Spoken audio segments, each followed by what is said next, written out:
Good morning students. हमारा जो entrepreneurship का कोर्स चल रहा है, entrepreneurship development and business communication, उसमें आज का जो हमारा टॉपिक है वो है developing managerial skills. Managerial skill मतलब प्रबंधन की जो दक्षताएं हैं, कौशल है, उनको कैसे मैनेज करना है, उनको कैसे डेवलप करना है।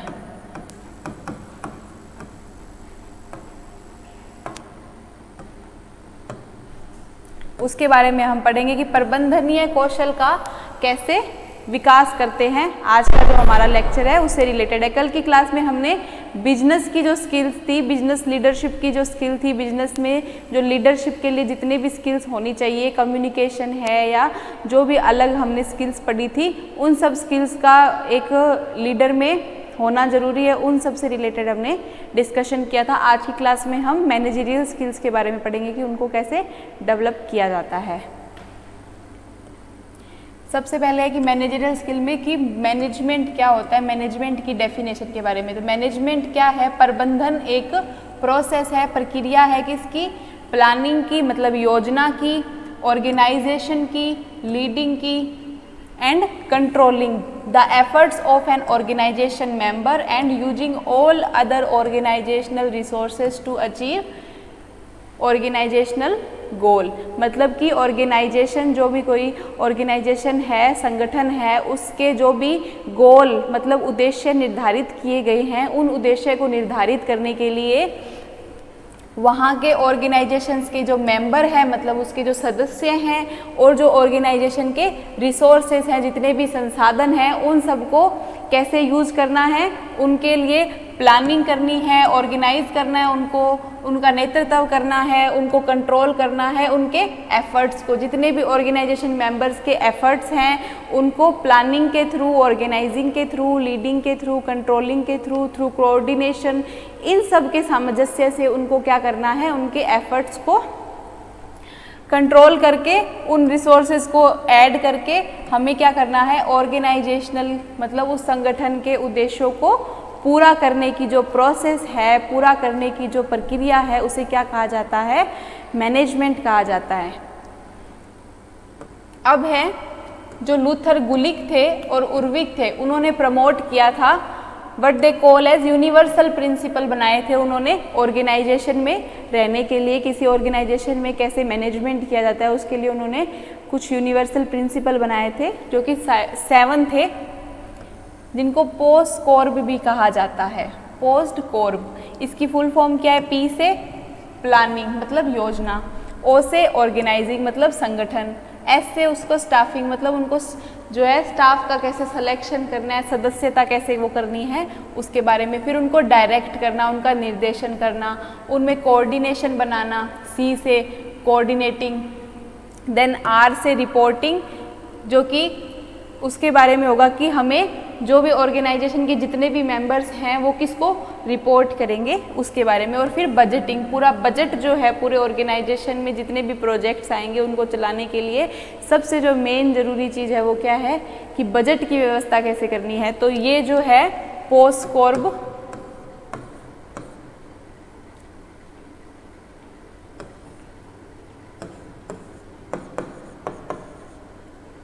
पी से प्लानिंग, ओ से ऑर्गेनाइजिंग, एस से स्टाफिंग, डी से डायरेक्टिंग, फिर सी ओ से कोऑर्डिनेटिंग, फिर आर से रिपोर्टिंग और बी से बजटिंग। ये क्या है? लूथर गुलिक ने और उर्विक ने मिलके क्या दिए थे? प्रिंसिपल्स दिए थे कि किसी भी ऑर्गेनाइजेशन में मैनेजमेंट करने के लिए ये सब फंक्शंस जरूरी होते हैं। तो इनको हम एक एक करके अभी समझेंगे।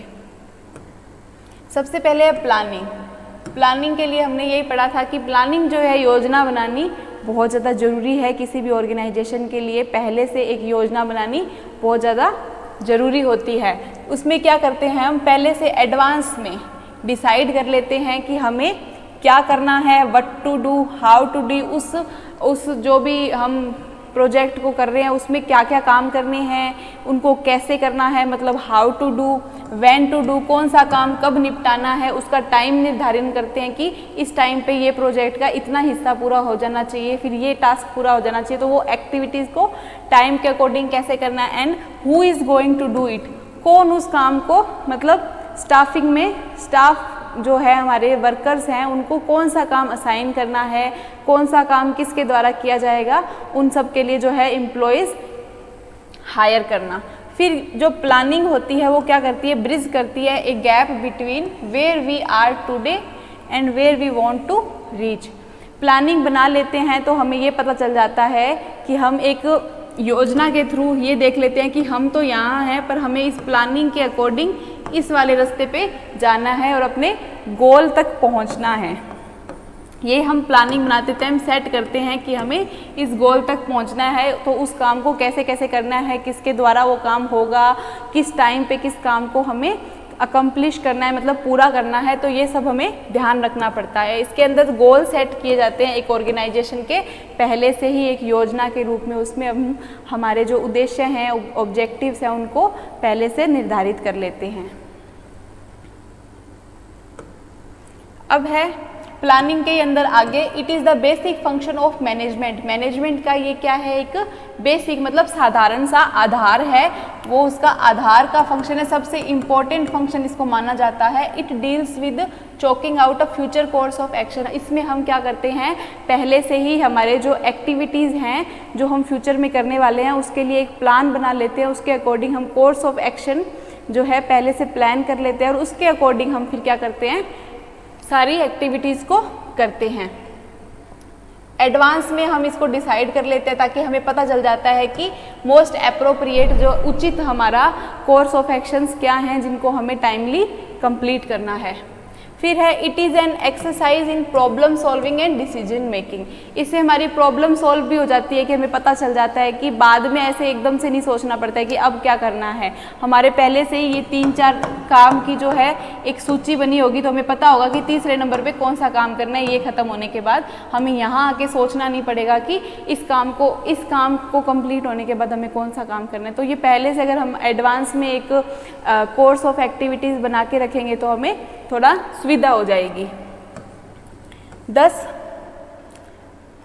Planning is a determination of course of action. Determination मतलब जो भी कोर्स ऑफ एक्शन हमने अभी बताए थे कि जो भी कोर्स ऑफ एक्टिविटीज है, जितने भी कार्य उन्हें उस प्रोजेक्ट के अंडर करने हैं उसका डिटर्मिनेशन है। पहले से ही वो डिटर्मिन होकर उनका दृढ़ निश्चय कर लेते हैं कि हमें ये काम को कंप्लीट करना है।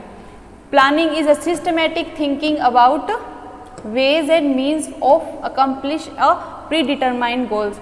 सेम ही चीज़ है कि हम एक सिस्टमेटिक थिंकिंग मतलब पहले से ही हम एक सिस्टम बना लेते हैं, सिस्टमेटिकली एक स्ट्रेटेजी बना लेते हैं कि हमें हमारे जो गोल्स निर्धारित किए गए हैं, प्री डिटरमाइंड गोल क्या होते हैं, पहले से जो हमारे गोल्स जो उद्देश्य निर्धारित किए गए हैं उनको कैसे अकम्प्लिश करना है, मतलब कैसे पूरा करना है उन गोल्स को, उसके बारे में हम पहले ही डिसाइड कर लेते हैं। Planning is necessary to ensure proper utilization of human and non-human resources. Human resources जैसे कि जितने भी एम्प्लॉयज़ हैं उनके बारे में हम सिलेक्शन कर लेते हैं प्लानिंग के थ्रू, और हम क्या कर लेते हैं कि हमें कौन से नॉन ह्यूमन रिसोर्सेज चाहिए, हमें ये भी पता चल जाता है कि जो ऑर्गेनाइजेशन को चलाने के लिए ह्यूमन और नॉन ह्यूमन रिसोर्सेज मतलब एक तो एम्प्लॉयज़ के बारे में बात हो रही है कि ह्यूमन रिसोर्स और नॉन ह्यूमन जितने भी आपको सिस्टमेटिक टेक्निकल जो भी मशीनरी वगैरह चाहिए या कोई भी अलग से रिसोर्सेज चाहिए तो उनका अरेंजमेंट कैसे करना है ये आपको प्लानिंग करते टाइम सोचना पड़ता है। इससे हमारा क्या है, पहले से ये सबका यूटिलाइजेशन अच्छे से होता है। It is all pervasive, it is an intellectual activity and it also help in avoiding.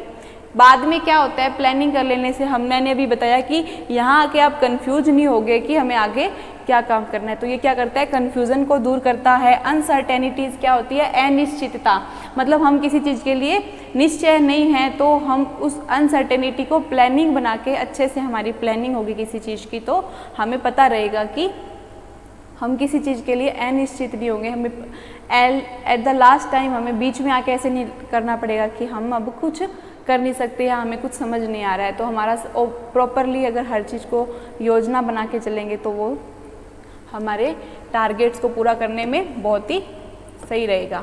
अब सेकंड है ऑर्गेनाइजिंग, ओ से organising. It is the process of bringing together physical, financial and human resources and developing productive relationship amongst them.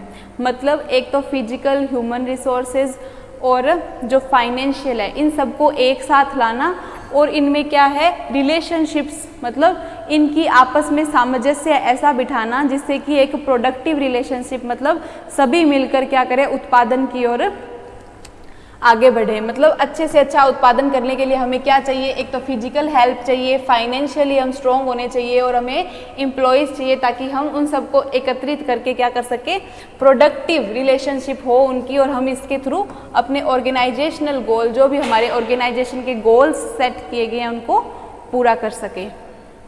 According to Henri Fayol, to organise a business is to provide it with everything useful और its functioning. मतलब कि इसमें क्या कह रहा है कि organising, according to फायोल क्या है, ऑर्गेनाइजिंग क्या है, वो सभी रिसोर्सेज और जो भी उस ऑर्गेनाइजेशन को फंक्शन करने के लिए, मतलब कार्य सुचारू रूप से चलाने के लिए जितने भी रिसोर्सेज चाहिए वो उनको प्रोवाइड करना, उनको प्रदान करना। जैसे कि रॉ मटेरियल चाहिए तो रॉ मटेरियल प्रोवाइड करना, टूल्स चाहिए, कोई मशीनरी चाहिए, कैपिटल मतलब पूंजी की व्यवस्था करना, पर्सनल्स मतलब जितने भी एक्सपर्ट्स हैं, जितने भी एम्प्लॉयज़ हैं उस प्रोजेक्ट के अंदर, उस ऑर्गेनाइजेशन के अंदर, उनको हायर करना। तो ये सब जितनी भी चीज़ें हमें चाहिए होती है उनको प्रोवाइड करना टाइम टू टाइम बहुत ज़रूरी होता है ऑर्गेनाइजिंग में। Organize a business involve determining and providing human and non human resources. यही कि human and non human resources हमें अभी बताया कि ऑर्गेनाइज करते टाइम हमें इन सभी जो भी रिसोर्सेज है, चाहे वो ह्यूमन रिसोर्सेज हैं, चाहे वो एम्प्लॉयज़ हैं, चाहे non human resources like raw material है, टूल्स हैं, कैपिटल हैं, इन सब की हमें व्यवस्था करनी है।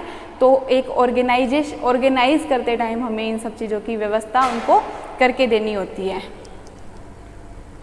अब है establishing the framework of working. Organizing के अंडर क्या होता है, हमें ये सोचना पड़ता है कि हाउ मेनी यूनिट्स और सब यूनिट्स या कितने डिपार्टमेंट्स होने चाहिए एक ऑर्गेनाइजेशन में, कितनी यूनिट्स होनी चाहिए उस प्रोडक्शन से रिलेटेड, जो भी हम टेक्नोलॉजी जो प्रोजेक्ट शुरू कर रहे हैं उसमें हमें कितनी यूनिट और सब यूनिट एस्टेब्लिश करनी है। फिर हमें ये देखना होगा कि कितनी पोस्ट, हमें कितनी डेजिग्नेशन चाहिए, उन डिपार्टमेंट्स में कौन कौन सी पोस्ट पे मतलब हमें एम्प्लॉयज़ हायर करने हैं, एक्सपर्ट्स कौन होंगे, उनकी डेजिग्नेशंस क्या होंगी, इन सब के बारे में हमें डिसाइड करना पड़ेगा। फिर how to distribute authority and responsibility among employees.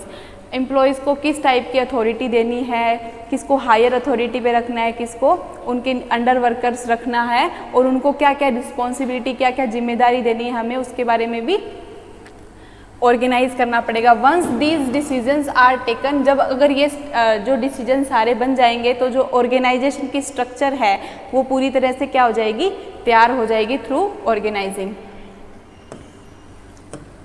अब है ऑर्गेनाइजिंग एज अ प्रोसेस क्या क्या इन्वॉल्व करते हैं, तो वही अभी हमने डिस्कस किया कि सबसे पहले ये सारी एक्टिविटीज़ को डिसाइड करना पड़ेगा, हमें जो भी एक्टिविटीज़ हैं उनकी ग्रुपिंग करनी पड़ेगी कि कौन कौन से टुकड़ों में इन काम को किया जाएगा। फिर असाइनमेंट्स ऑफ ड्यूटी, मतलब जो भी एम्प्लॉयज़ हैं उनको हमें उनकी जिम्मेदारियां असाइन करनी होगी, उनको अपनी अपनी ड्यूटी हमें प्रोवाइड करनी पड़ेगी कि किसको कौन सा काम करना है वो उन्हें बताना होगा। डेलीगेशन ऑफ अथॉरिटी, उनको अथॉरिटी और क्रिएशन ऑफ रिस्पॉन्सिबिलिटी, उनको उनकी जिम्मेदारियां देने के बारे में हमें सोचना पड़ेगा कि जो एम्प्लॉय हम अपॉइंट करेंगे उनको हमें क्या क्या जिम्मेदारियां देनी हैं। फिर कोऑर्डिनेटिंग अथॉरिटी एंड उनसे रिस्पॉन्सिबिलिटी रिलेशनशिप, इसमें हमें ये भी ध्यान रखना पड़ेगा कि उनका कोऑर्डिनेशन बनाने के लिए और उस रिस्पॉन्सिबिलिटी को उनको अच्छे से असाइन करने के लिए क्या क्या काम करने चाहिए, इन सब चीज़ों के बारे में भी ऑर्गेनाइजिंग के अंदर क्या किया जाता है, डिसाइड किया जाता है।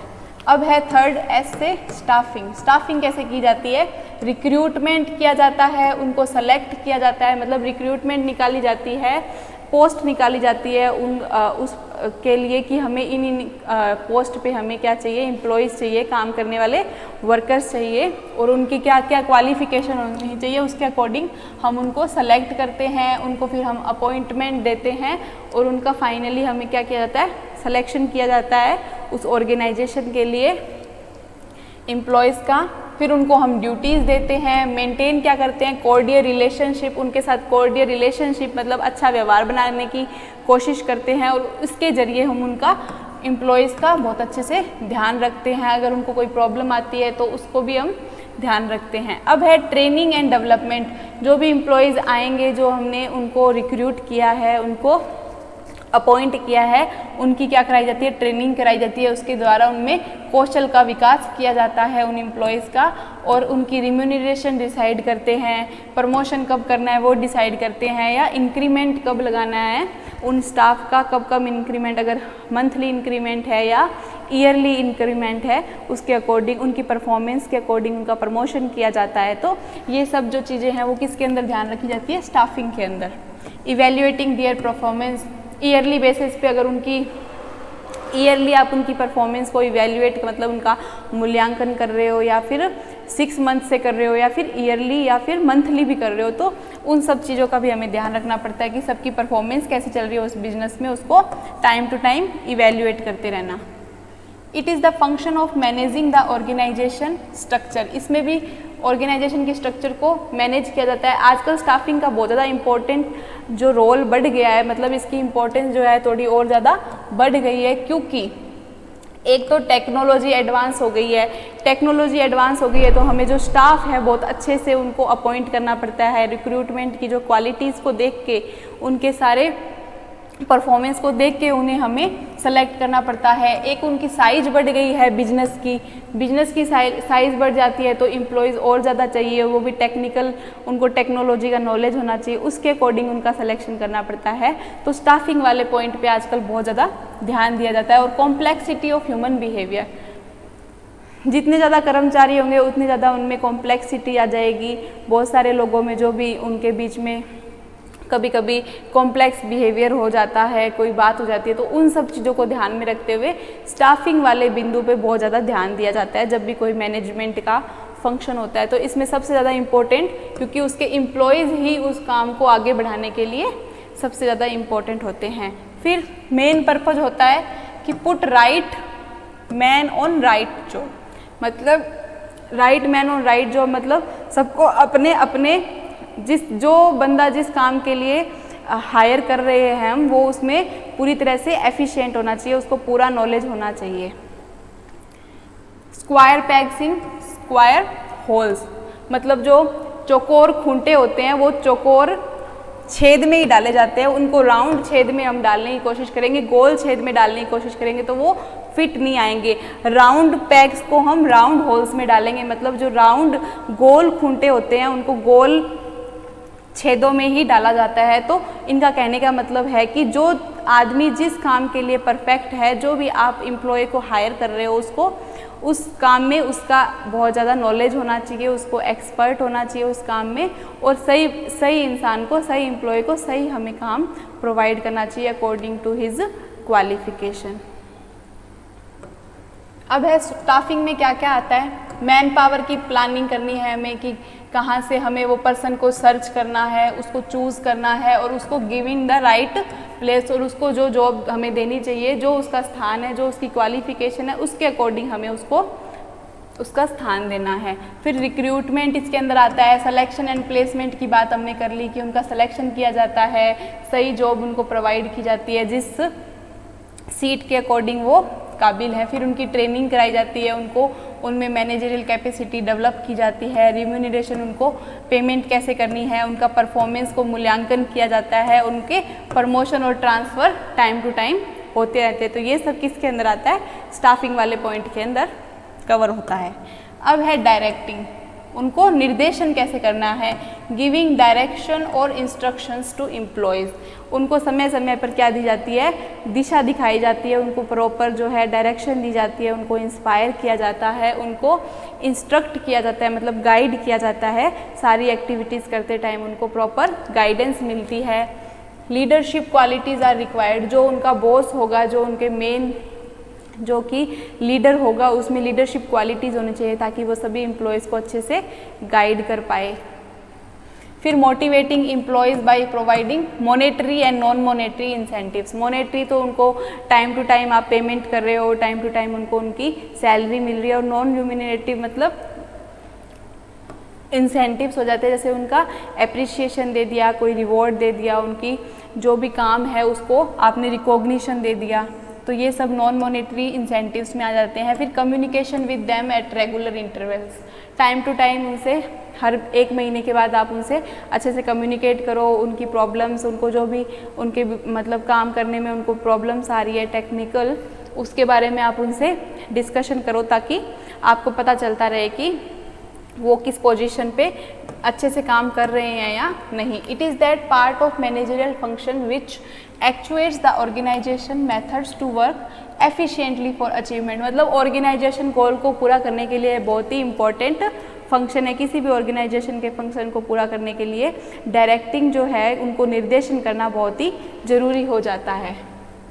It is considered life spark of the enterprise, इसको लाइफ स्पार्क माना जाता है किसी भी एंटरप्राइज का, क्योंकि इसमें क्या इन्वॉल्व होता है, प्लानिंग अच्छे से करना, ऑर्गेनाइजिंग अच्छे से करना, देन स्टाफिंग, ये सब तो प्रिपरेशन हो जाती है। उसके बाद जो डायरेक्शन है वो क्या है, इंटरपर्सनल हो जाता है कि उनके साथ आपको पर्सनली कम्युनिकेट करना पड़ेगा, उनको उनके साथ व्यवहार देखना पड़ेगा, उनके साथ आपको कोऑर्डिनेट करना पड़ेगा। तो इन सब के साथ डायरेक्टिंग बहुत ज़्यादा ज़रूरी फंक्शन बन जाता है, जो कि उनको डायरेक्टली इन्फ्लुएंस करता है, मतलब उन पर प्रभाव डालता है। अच्छा निर्देशन, अच्छा लीडरशिप होगा, अच्छे से आप उनको गाइड करोगे तो उन पर डायरेक्ट इन्फ्लुएंस पड़ेगा, वो आपकी बातों से और आपके कार्य से क्या होंगे, प्रभावित होंगे। उनका अच्छे से सुपरवाइज करना, उनको उनके काम को देखते रहना, समय समय पर उनके गाइड करते रहना, उनकी गाइडेंस, उनको मोटिवेट मतलब काम करने के लिए प्रेरित करते रहना, जिससे जो ऑर्गेनाइजेशन के गोल हैं, जो ऑर्गेनाइजेशन के उद्देश्य हैं, उनको आप टाइमली अचीव कर पाओ, उपलब्ध कर पाओ। अब है ये डायरेक्टिंग के अंदर ही आते हैं कि हमने अभी जो चीज़ें पढ़ी थी कि कम्युनिकेट कैसे करना है, गाइड कैसे करना है, सुपरवाइज कैसे करना है। तो सुपरवाइजिंग क्या होता है, उनके काम को देखते रहना, overseeing the work of subordinates, जो भी एम्प्लॉयज़ हैं, वो जो हायर अथॉरिटी होती है, मतलब सुपीरियर जो पर्सन होते हैं, एक्सपर्ट जो होते हैं, वो अपने सबऑर्डिनेट्स मतलब जो जूनियर्स होते हैं उनके काम को क्या करते रहते हैं, देखते रहते हैं, ओवरसी करते रहते हैं, ताकि उनको पता रहे कि कौन सा काम कैसे किया जा रहा है वर्कर्स के द्वारा। फिर मोटिवेट, समय समय पर उनको इंस्पायर किया जाता है, प्रेरित किया जाता है, स्टिमुलाइज किया जाता है कि वो काम को अच्छे से करें, उनमें एनकरेजमेंट डाला जाता है और विद जील टू वर्क, ताकि उनमें एक उत्साह पैदा हो उस काम को करने के लिए। तो उनको समय समय पर क्या किया जाता है, मोटिवेट मतलब प्रेरित किया जाता है, चाहे वो पॉजिटिव रिस्पॉन्स दे के, नेगेटिव दे के भी कभी कभी क्या होता है, नेगेटिव उनको बताते हैं तो वो काम को और ज़्यादा अच्छा करने की कोशिश करते हैं कि नहीं, मेरे से इस बार गलत हो गया है, अगली बार इसको मैं अच्छा करूँगा। तो मॉनेटरी या नॉन मॉनेटरी इंसेंटिव्स मैंने भी बताए थे कि अगर या तो उनको आप टाइमली पेमेंट करके या फिर समय समय पर जो नॉन मॉनेटरी आप उनको इंसेंटिव्स देते हो, रिवॉर्ड्स देते हो, उसके थ्रू भी उनमें मोटिवेशन आता है। फिर लीडरशिप के थ्रू आप उनको अच्छे से गाइड कर सकते हो, इन्फ्लुएंस कर सकते हो, जो भी आपको अगर उनको जिस डायरेक्शन में काम कराना है उस डायरेक्शन में, उस दिशा में ले जाने के लिए उनको आप अच्छे से गाइड कर सकते हो थ्रू लीडरशिप। फिर कम्युनिकेशन के थ्रू, कम्युनिकेशन में क्या होता है, कम्युनिकेशन में आप अपने ओपिनियन, इंफॉर्मेशन, आइडियाज़ उनसे शेयर कर सकते हो, उनके आइडियाज़ आप उनसे शेयर करवा सकते हो। तो कम्युनिकेशन के थ्रू क्या होता है, इन्फॉर्मेशन को, एक्सपीरियंस को, ओपिनियन को एक से दूसरे के बीच शेयर किया जाता है। इससे क्या होता है, उनमें अंडरस्टैंडिंग बनी रहती है, आपसी समझ बनी रहती है। अब है 5th पॉइंट, कोऑर्डिनेशन। तालमेल कैसे बनाया जाता है, तो बहुत ही इम्पॉर्टेंट एक्टिविटी है क्योंकि इंटर रिलेट करती है जितने भी हमने अभी पढ़े हैं, प्लानिंग के टाइम हो, चाहे ऑर्गेनाइजिंग के टाइम हो, चाहे स्टाफिंग के टाइम हो, चाहे डायरेक्शन के टाइम हो, इन सब में तालमेल होना बहुत ज़रूरी है। जो भी हमारा स्टाफ हायर किया गया है उनके बीच में सिंक्रोनाइजेशन, मतलब आपस में उनका जो मेल जोल है, उनका जो तालमेल है, उसको अच्छे से बनाए रखने के लिए ये कोऑर्डिनेशन फंक्शन भी बहुत ज़्यादा ज़रूरी हो जाता है, ताकि जितना भी डुप्लीकेशन है, जो भी